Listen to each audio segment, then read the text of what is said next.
There is a not-so-secret drawer in your home you don't let others see it, maybe never talk about. It might be in the bathroom or the hallway or some forgotten cabinet near the linen closet. Inside it are dozens of tiny bottles, little toys, tiny soaps, tiny sewing kits. You have been adding to this drawer for years. Every trip, every hotel, every guest house, you slip those little objects into your bag and bring them home. And yet, you have never used a single one. You have never even thought about why. That drawer is not a collection. It is a psychological confession, one you have been making silently for your entire adult life. And if we open it together, it will tell us something about how you store time, how you relate to pleasure, and why you are so quietly terrified of letting anything dissolve. Think about the moment you first walk into a hotel room. Before you have even taken off your shoes, your eyes go to the bathroom counter. The little bottles are lined up like gifts. Your hand reaches out and something ancient fires. For most of human history, a small, sealed, portable object was a rare and valuable thing. It could be traded. It could save you. The impulse to pocket it is not greed. It is foraging. Your brain is running software written in scarcity, and the modern hotel is just a particularly generous patch of forest. You are not stealing, you are caching. You are gathering small resources because the part of you that remembers famine and long journeys does not understand that you now live in a world of supermarkets and security. But if pure survival were driving this, you would actually use what you take, and you don't. This is where the real story begins. What you are really taking is not soap. What you are taking is a piece of an experience compressed into an object so small it can sit on your palm. Psychology has long observed that miniatures do something strange to our perception. They condense meaning. A dollhouse chair is not just a chair, it is domesticity shrunk into a symbol. A tiny Eiffel Tower is not just a souvenir, it is Paris made holdable. And a miniature hotel soap is not just cleanser, it is the trip itself, distilled into a form you can pocket. You carry it home because you are trying to carry home a feeling that's already slipping away. You are trying to smuggle joy across the border of ordinary time. Now consider who you are when you travel. You are a version of yourself that is more open, less defended. Mornings feel wider, evenings feel richer.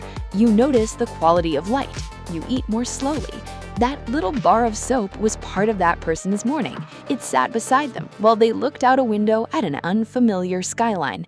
By taking it, you are attempting a small, desperate act of preservation. You want to keep that version of you alive. The drawer becomes a sanctuary for alternate selves. Each miniature is a talisman that says, you were here, you were happy, you were free. And maybe, if you keep the object close, you can touch that freedom again. But this preservation comes with a hidden cost, and the drawer itself starts to betray it, because the objects are never used. They sit, they gather dust, the scent fades, and slowly, without you ever naming it, they begin to emit a faint psychological static. Every time you open that drawer and see the untouched minis, a small wave of guilt passes through you. So small you might not even register it. It is the guilt of postponed joy, the feeling that you are saving something for a day that never arrives. And so the very things you gathered to preserve pleasure become small monuments to the pleasure you didn't allow yourself to feel again. Why don't we use them? It seems like such a simple thing, but on a level we rarely access, we believe that using the soap will dissolve the memory it carries. This is the old, childish logic of magical thinking, where an object and the experience it represents are fused together. If the soap disappears, the trip might disappear with it. If the little bottle is emptied, that version of you might finally, irrevocably be gone. So we keep the object intact, as if by keeping it sealed, we can keep the moment sealed too. We become curators of frozen time, and a frozen thing is not a living memory, it is a fossil. Hotels, whether they know it or not, are masterful exploiters of another psychological quirk that feeds this whole cycle, the endowment effect. The moment you walk into a room and see those amenities arranged by the sink, they feel like your own. They've been placed there for you. They enter your psychological inventory before you even touch them. Leaving them behind would register as a loss, and human beings are wired to avoid loss more fiercely than they pursue gain. So you take them, not so much to acquire something new, to prevent the small ache of abandoning something that already felt like it belonged to you. And because the objects are tiny, the moral friction is almost zero. Their smallness miniaturizes any guilt. It becomes a completely weightless act repeated over years and dozens of rooms. There is something else happening in that moment of taking, something more charged. There's a whisper of transgression. You are allowed to take the soap, it is factored into the price, yet the act still feels like a tiny, consequence-free theft, and your brain loves it.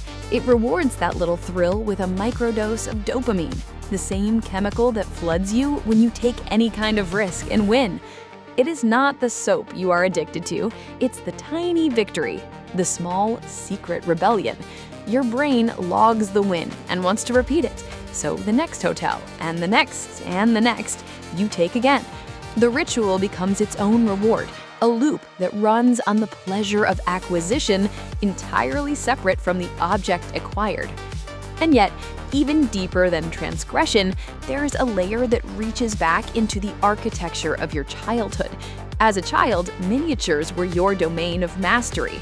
You arranged dollhouse furniture, you clutched tiny cars, you controlled a world scaled to your small hands. When you hold a miniature as an adult, something of that child stirs. In a life where so much feels unmanageable, the emails, the deadlines, the geopolitical dread, the sheer scale of being human, gripping something small and perfect restores a momentary sense of control. The world is too big, but this tiny shampoo, this I can hold, this I can understand, this I can keep.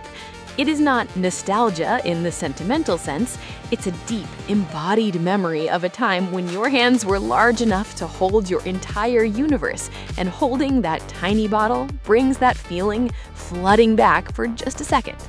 Now consider the most powerful anchor of all, the one that operates below language: smell. The olfactory system bypasses the thalamus and feeds directly into the limbic system, the brain's emotional and memory center. A scent can unlock a decade in an instant. That little soap carries a fragrance that is completely unique to its time and place. The lavender from a bed and breakfast in Provence, the sandalwood from a spa in Kyoto, the lemongrass from a beachfront room in Thailand. When you keep the soap, you are keeping a key. Even sealed, even unused, it holds the promise that one day you could twist the cap and be transported. You are stockpiling time machines made of aroma. It's an act of profound hope. You are betting that there will be a moment in the future when you need to be rescued by a scent.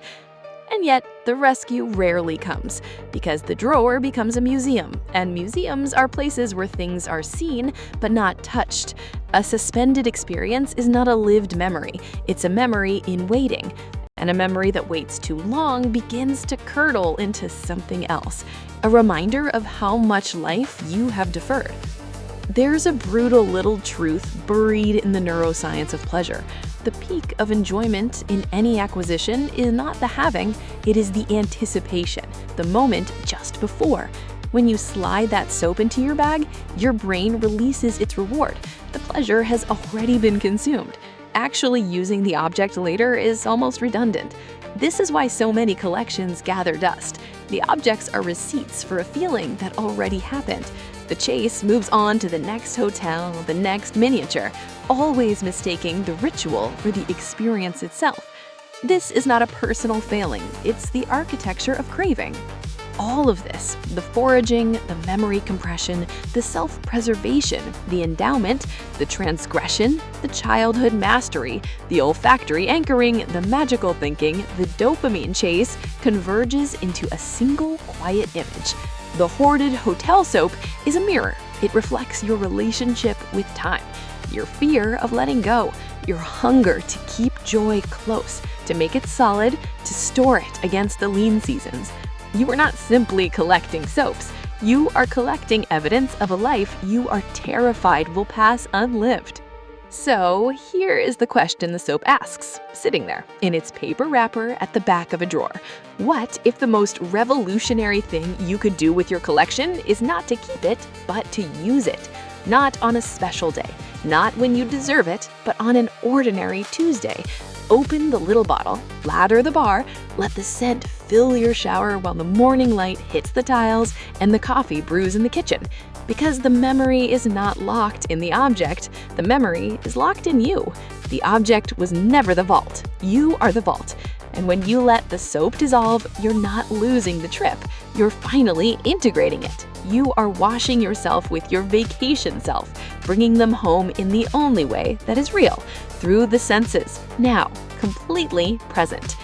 The tiny soap, in the end, is the teacher, dressed in miniature. It whispers that the only way to keep anything is to release it into living. Hoarding is preservation, but using is resurrection.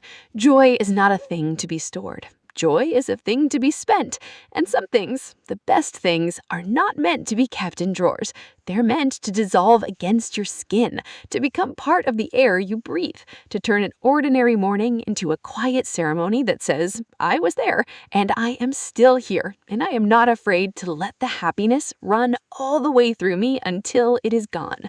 Next time you travel, take the soap, but when you come home, do not place it in the drawer like a relic. Unwrap it, use it, watch the foam rise and the scent bloom, and feel in that small act that the trip never really ended, because it became part of the skin you are in, the day you are living, the life you are no longer saving for later, which almost definitely never comes.